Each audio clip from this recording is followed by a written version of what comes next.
عن عبد الله بن مسعود رضي الله عنه أن رسول الله صلى الله عليه وسلم قال: ما من نبي بعثه الله في أمة قبلي إلا كان له من أمته حواريون وأصحاب يأخذون بسنته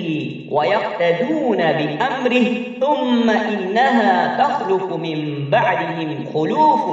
يقولون ما لا يفعلون ويفعلون ما لا يؤمرون فمن جاهدهم بيده فهو مؤمن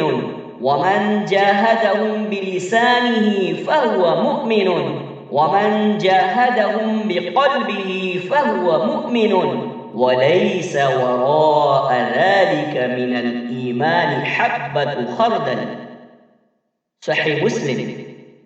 رسول اللہ صلی اللہ علیہ وسلم نے ارشاد فرمایا، اللہ نے مجھ سے پہلے کسی امت میں جتنے بھی نبی بھیجے، ان کی امت میں سے ان کے کچھ حواری اور ساتھی ہوتے تھے جو ان کی سنت کی پیروی کرتے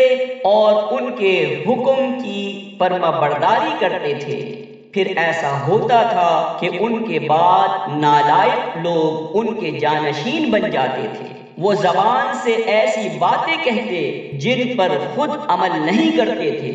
اور ایسے کام کرتے تھے جن کا ان کو حکم نہیں دیا گیا تھا۔ چنانچہ جس نے ایسے لوگوں کے خلاف اپنے دست و بازو یعنی زور قوت سے جہاد کیا وہ مومن ہے، اور جس نے ان کے خلاف اپنی زبان سے قباحت بیان کرتے ہوئے جہاد کیا وہ مومن ہے، اور جس نے اپنے دل سے ان کے خلاف جہاد کیا وہ بھی مومن ہے،